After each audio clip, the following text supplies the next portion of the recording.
So, that's where she will be sitting? I gestured to the glass wall that made up the one side of the room, and on the other side was an empty chair lit by a single spotlight, like something out of an interrogation scene. Yes, the aide answered. You'll spend 3 months in there, and right over there will be the corpse. Will it smell? I asked, unsure if the question was appropriate. No, he replied. The room is airtight. Nothing can get in or out. That include flies? There will be no flies, he said. Just the body, which will, as you know and have been told, decompose over time. How did you find her? I asked. Mr. Brinshaw has his methods. I assume that you've seen her then, I said.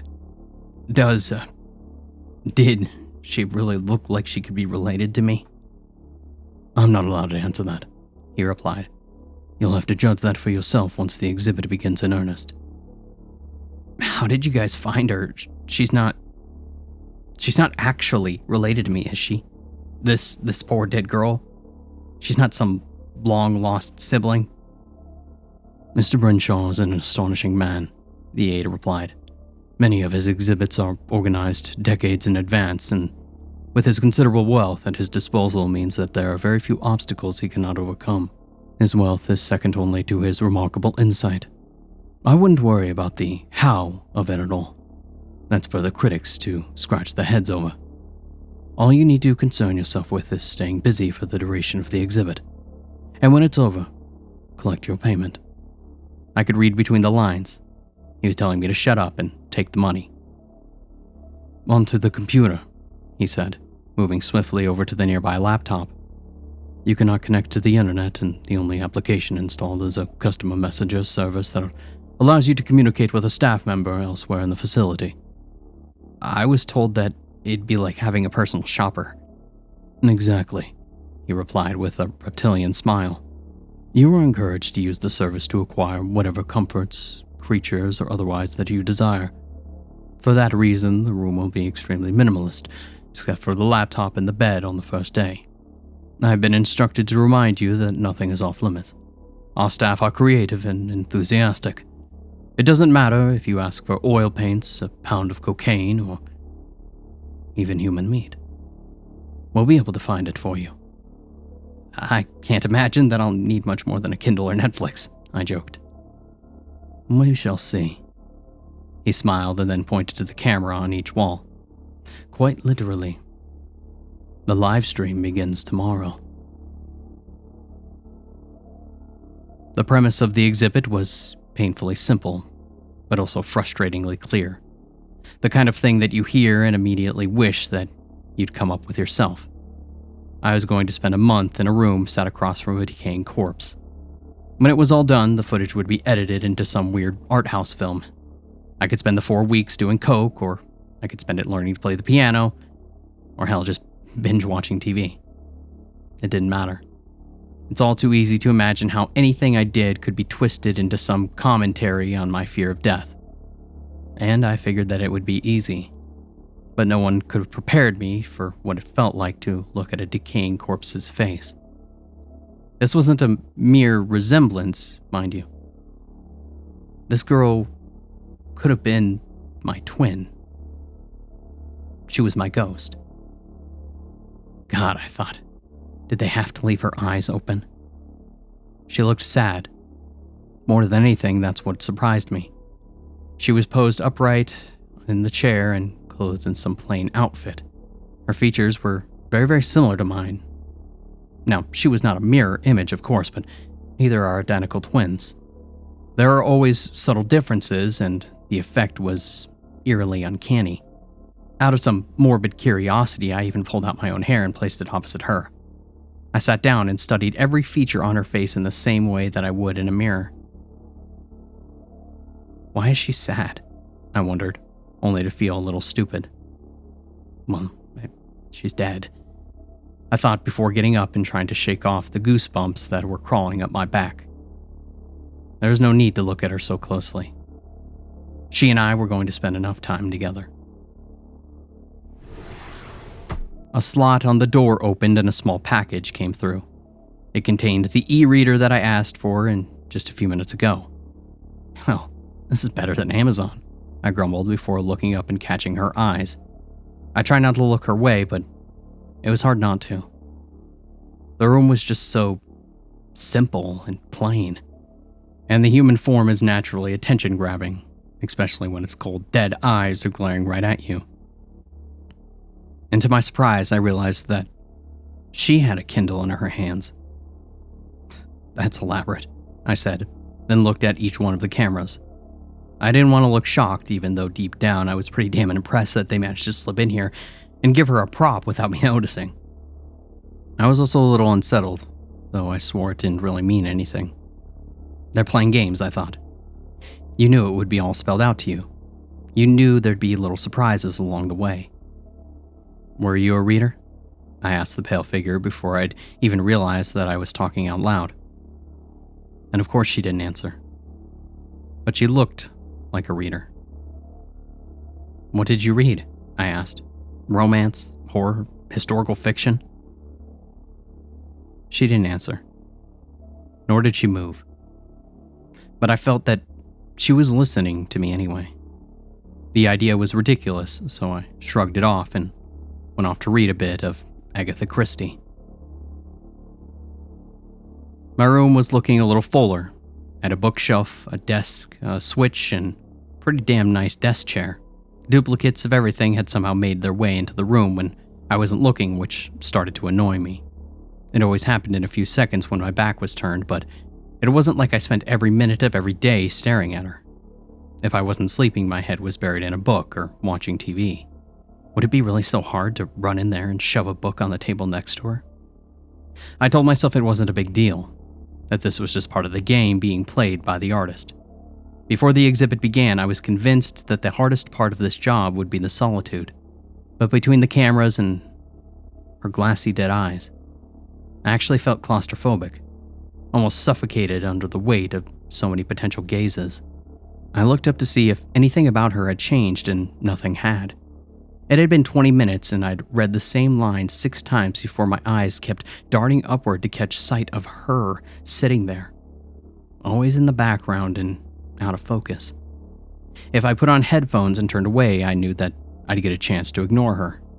But as the days ticked on, it was getting harder and harder to turn my back on her.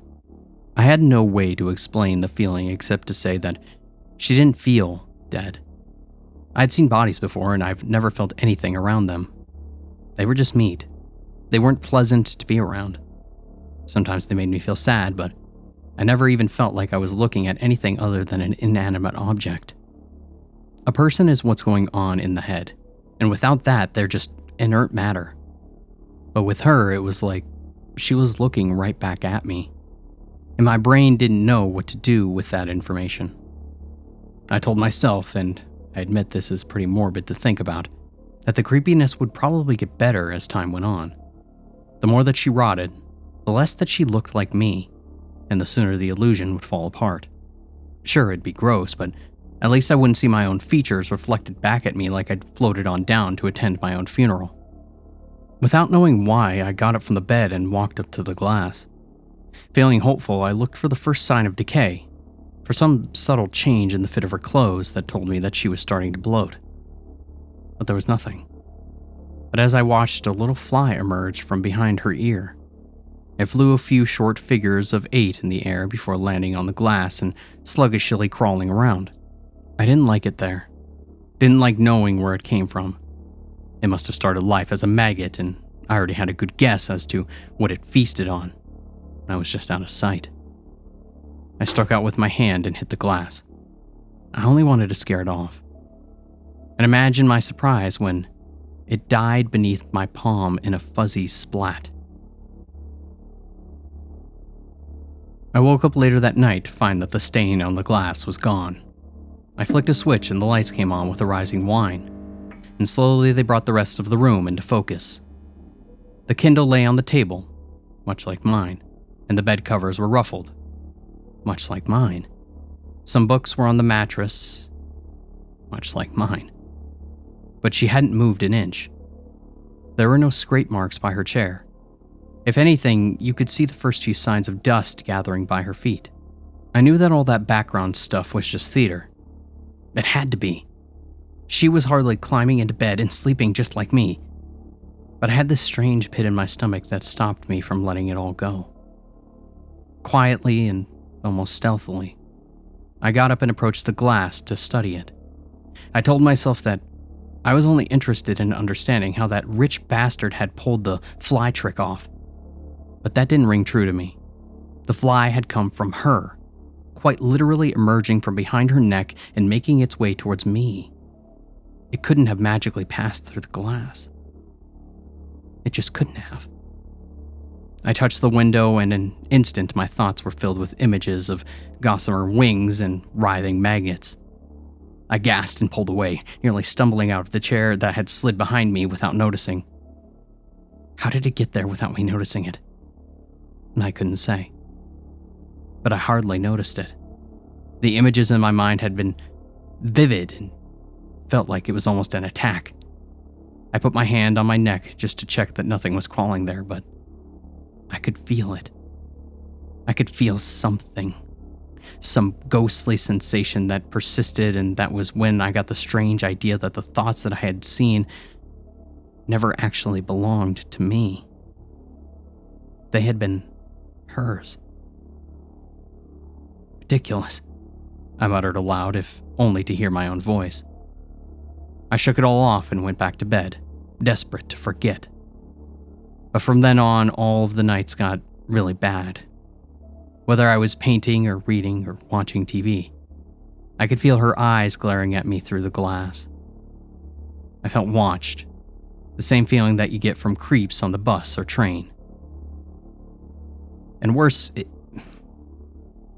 never went away. Every night, those thoughts and sensations intensified, and that got me wondering if it was just the isolation playing on me. I considered myself a pretty robust person. I don't scare easily, and I took the job knowing that I could do it and make it out fine. But you do hear all those stories about what happens to inmates in solitary, about cabin fever. So I started keeping a diary. Only, it didn't go very well. They delivered it within an hour, and the first thing that I wrote was, "Have I overestimated myself?" I immediately hated such an admission of self-doubt. Anything I made would be part of the exhibit, and the same went for those weak, sad little words. I refused to let that happen. So I tore the page out, and what lay beneath was a punch to the face. There were words, handwritten in a fountain pen. The same one that I was holding. The ink was still wet. But the writing, it wasn't mine. And the words, reading them felt like I was reading my own death sentence. "I'm so cold," they said. "I shouldn't be here. I meant to be somewhere else. I meant to be nothing. I want to be nothing. Why do I still have shape? There are thoughts in this place that are not mine.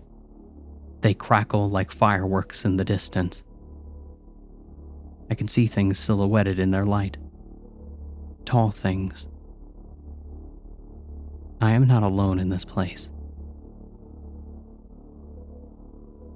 Her name was Natalie, I typed into the computer, and a few seconds passed before I got my reply. Somehow the digital words seemed nervous. "You were not permitted to research the subject," they said. It had been a guess, or at least I thought that it was. I'd woken up one night to find the name echoing in my mind like a passing scream of a motorbike. It had pinged around in my head all day, and I was desperate to know if the impossible was true. So I came up with this little gambit to check. "We will investigate your behavior prior to entering the room and check for signs of misconduct. If we find any evidence that you had prior knowledge of the other woman's identity, we will discontinue the exhibit and payment will be revoked," the computer told me. "I guessed it," I typed. "She looks like a Natalie."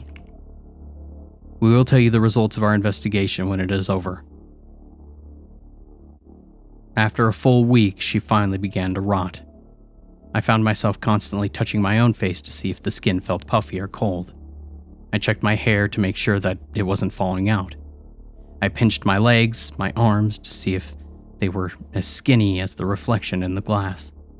Wrinkled skin, lips that pulled back, black gums, and unnatural teeth. She was changing in ways that I didn't expect. Her eyes were like glassy marbles embedded in her skull. Grotesque and glistening off-white orbs whose surface was a road atlas of blue and crimson veins. She looked wrong. Now, I'm not an expert, but I always thought that bodies lost their shape over time. But she looked as if she was coming together. Her muscles looked hard. Her face was more expressive. Her fingernails had become sharp and chipped. The look in her eyes. It was the look of a torturer trying to decide where to put the first needle. I continued to check the diary every day. There were always something new, something harrowing.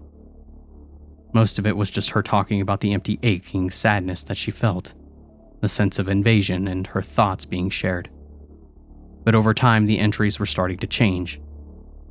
The pain is unbearable. The tall things that live here won't leave me alone. Sometimes I think I dreamed another life, but I don't like to think about it. This is reality, the only one that matters. There's only pain and hunger and depreciation. All at their hands. I shouldn't be here.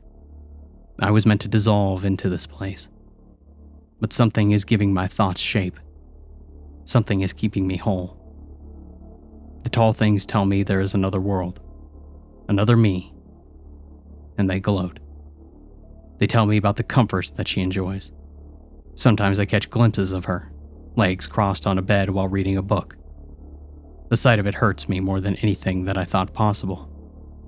Sometimes I feel as if my chest is going to cave in from the heartache, and the tall things laugh and tell me that I don't have a chest.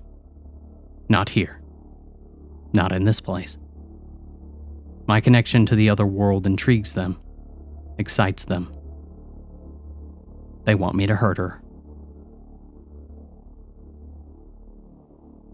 I woke up retching and gagging, barely able to breathe, and for a second I thought that the staff was pumping gas into the room, choking me with some toxic vapors. I was sick all over myself before I even got halfway to the computer. My eyes burned so fiercely that I could hardly see. My nose was bleeding and my mouth ran over with spit and vomit. It was a smell. I was deep in something and inhaling it. And it didn't take no genius to figure out what. I looked over to her and she was smiling. Of course she would be. This was her stench.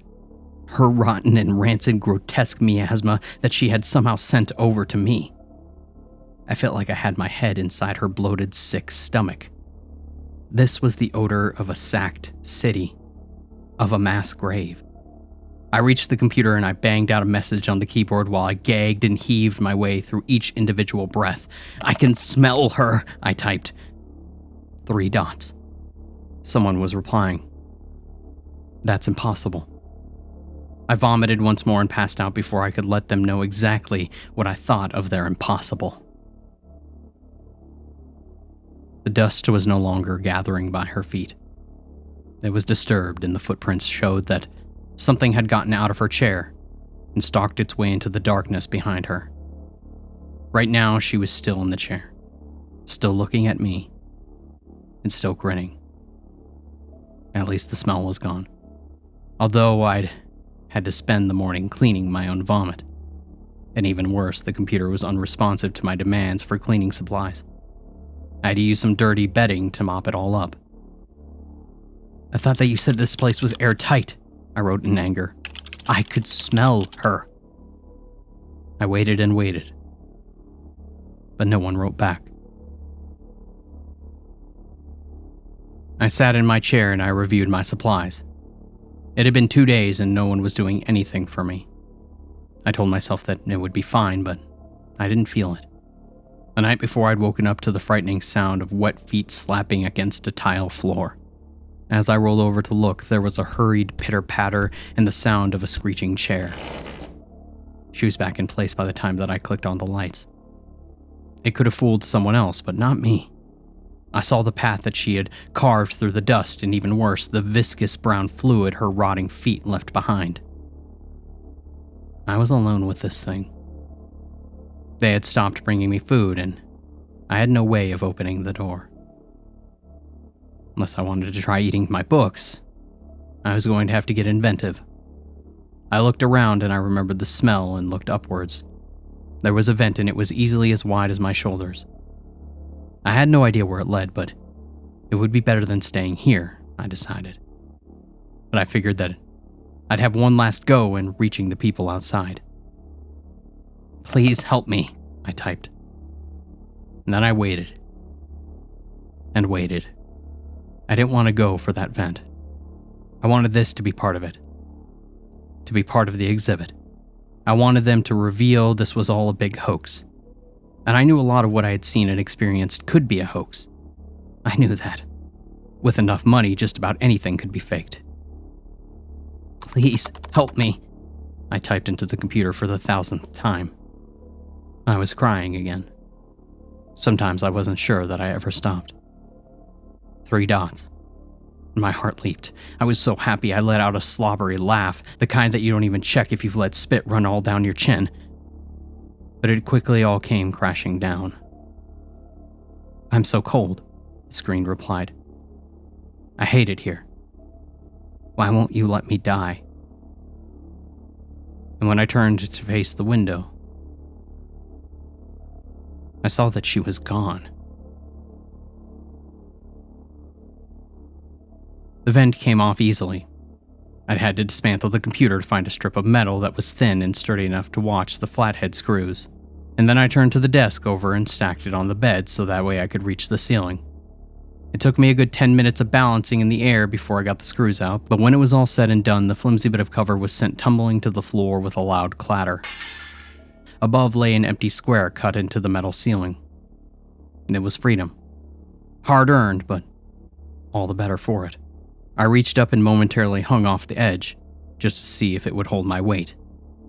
They buckled slightly, and the metal was sharp and rough enough that it was already starting to cut into my flesh, but the ceiling still held.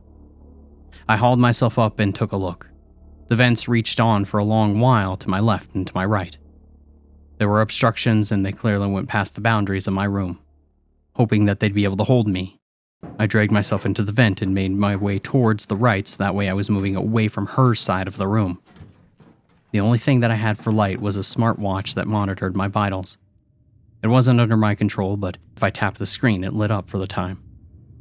So that's what I did. I tapped the screen and used whatever meager light was there to shuffle forward a few feet at a time. I could have done it in the dark, but it was tight and uncomfortable, and my heart was already in my throat. Every voice in my head was telling me to go back, but I knew that that was not an option. I had already eaten what food that I had, and if I had found a way out of the room, then surely there was enough time that she might find her way in. I couldn't just stay there like some sitting duck. Thankfully, the vent held, and I was making slow progress. But it was still progress. I couldn't exactly just turn around and look, but I did manage to sort of angle my head so that way I could get a sense of how far I had come. The only source of light was from the open panel, and it glowed behind me by a good distance. That meant that I must be past my room, and that if I could just find a way back down, I'd be out and about in the main facility. And that was something that I was desperate to do. My paranoia was already firing on all cylinders. Whenever I stopped to get the light back, I'd swear that there was a moment where the rhythm in my feet carried on without me. It made me think that something was behind me, stopping and starting to match my own movements. And even worse, I knew deep down that, if it were true, it must be catching up with me. And slowly but surely, it was taking its time, having its fun. I was all alone, trapped in the dark, metal walls compressed so tight that I couldn't even get my hands above my head. I had to inch along with my feet and elbows. Anything coming after me, it could take its time. I just needed to reach the other vent and I could knock it out. But for some reason, this duck just kept on going and going. It never turned and it never sloped up or down. It just kept marching on. And the longer that it went, the more convinced that I became that any second I'd feel something brush against my ankle or my heel before it clamped down and dragged me away. And each time I checked my watch, I saw that the seconds ticked by with agonizing slowness. And by the time I stopped and let out a desperate, panicked sob, I'd barely been crawling for 10 minutes. Please, I whined to no one in particular. just let me the fuck out of this place. A smell came wafting out of the darkness. It was the same overpowering odor that I'd woken up to the other night. And for a few seconds I remained frozen in place, acutely aware of how vulnerable and exposed I was while holding my breath, desperate to catch some sign of what might be coming my way. But deep down I already knew what it meant, sign or no sign. She was in there with me. She'd realized what I was doing, and she had slithered up there to find and take me. As if to confirm my worst fears, I heard the sound of her breathing. Long, labored, and wet. It was like someone sucking oxygen through a stoma in their neck. I immediately began to wriggle forward, desperate to make any kind of progress, but the metal walls rang with more than just the sound of my struggles. Somewhere behind me, her nails thrashing against the metal paneling with an excited and manic screech. There was no doubt in my mind now. She was chasing me, and the sound that she made grew so loud, so quickly they filled me with despair. But I didn't let it overwhelm me. Sobbing and shaking, I kept on inching forward for as long as I could before something in me snapped, and I tapped my watch to get a tiny slither of light. I wanted to use it to try and turn and get a look at her coming behind me. Instead, it lit up her face just inches from mine. Wild, angry eyes, half orbs bulging from her skull, glaring at me while a smile twisted her face into a rubbery exaggeration.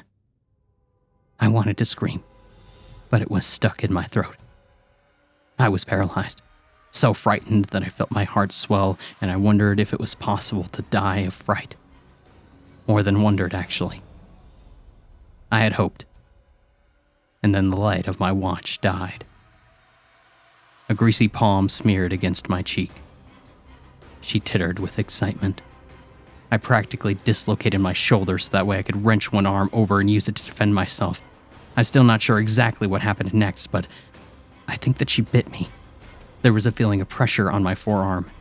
Intense and sharp, painful beyond imagining. But I used the leverage to push her away from me. Any distance between us I figured would be good.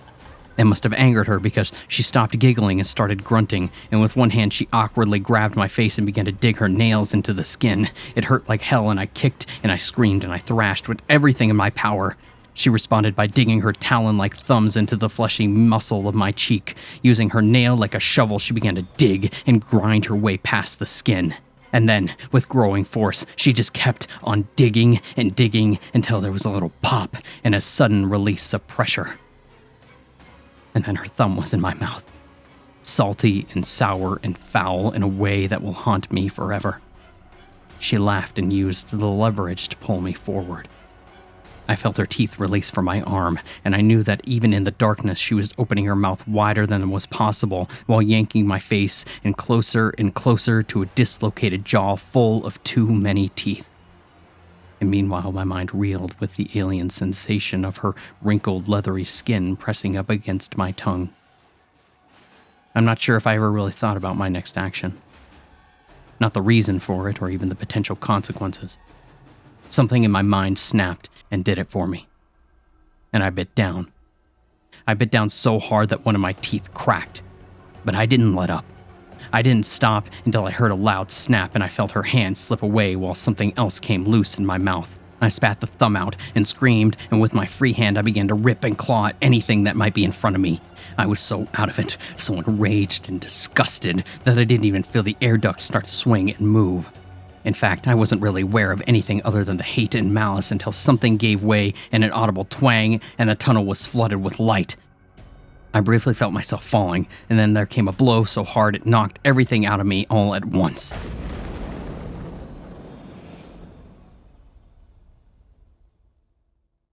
When I awoke, I was still in the vent.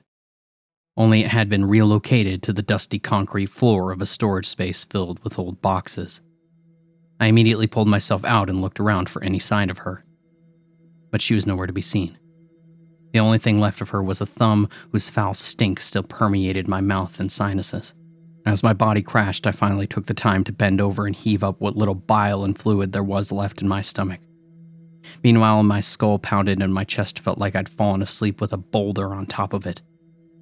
But in a way, I enjoyed the pain and discomfort. It reminded me that I was alive, despite everything that I had been through. As soon as I was done going through the motions, I straightened myself out and made for the nearest store. I was shocked to find a hallway lit by a thin suggestion of sunlight. Windows, up high and glowing blue, and the sight of it made me laugh out loud. But there was something else behind the appearance of escape. Something unpleasant. And when I had arrived, the facility was thriving with people, and electric lights carried a warm amber glow into every nook and cranny of the winding hallways. But from where I stood, there was not a single light turned on, nor was there any hum of any nearby electronics or the passing of feet. It was dead. Abandoned. Looking around, only confirming my suspicions, but perhaps not in the way that I'd hoped. I found an empty office with a smear of blood across the walls, papers thrown around in the place, a canteen with the fridge turned over and the tables smashed to pieces, an archive with signs of a fire having raged through the filing cabinets. One room looked like an altar with all kinds of funny symbols drawn on the walls. Whatever its purpose, no one was around to tell me. Something had torn through this place and left no survivors. Didn't take a genius to guess what. After a while, I found my observation room. Rows and rows of cameras showed every little inch of my room, including the toilet. Given the paycheck, maybe I shouldn't have been surprised that they had no respect for my privacy. But it pissed me off anyways. Well, they weren't observing me anymore. A greasy trail of bloody footprints that led out of the room and towards a wrenched open bulkhead let me know that Natalie had gotten out and dealt with the staff. And from the smell, I'd have to say that it happened a good few days ago. Around the time that they'd stopped replying to me. That made sense. I did find myself worrying a little bit about where their bodies actually were. Maybe they fled. Maybe they never got the chance. What Natalie might want with them, I couldn't imagine. But if she had taken them away, I only hoped that they were dead. I looked into those eyes and they were filled with a special kind of hatred. Natalie had at least returned to her room. What motivated her to stop attacking me, I couldn't say. But as I approached the screen that showed her, she turned her head slowly to gaze through the camera and right at me. And I knew that she was aware of me watching her. I got the sense that it agitated her. That my mere proximity wound her up like a toy, and the longer that I looked, the more that I risked her sparking into a full-blown life and coming for me. So I turned away and moved on, and I eventually managed to make it out of there using a set of keys that I found dangling lying in a pool of blood. After the process of elimination, I found the parked car that they had corresponded to and used it to get the hell out of the place. I was all too happy to leave it behind, of course. To leave it all behind. Escaping with my life was more than enough for me. But a few weeks later, a check did arrive. And that didn't bother me so much. It felt earned, if I'm honest. And I'm glad I got the money. I noticed that Mr. Brinshaw had signed it. And even worse, he'd written a little note for me on the back. My condolences on the loss of your long-lost twin sister. Along with those faintly mocked words was a diary Natalie and I had somehow come to share. A congealed brown handprint covered one side, and her name was scrawled onto the back. The sight of it made me feel sick. But that didn't stop me from reading the final entry. It was nice to meet you. Even though you weren't very nice to me. You're lucky you fell asleep. When your thoughts stopped, so did mine. But that's not a permanent solution, is it? I'm still out here. Maybe I was a little impatient. but I won't make the same mistake again.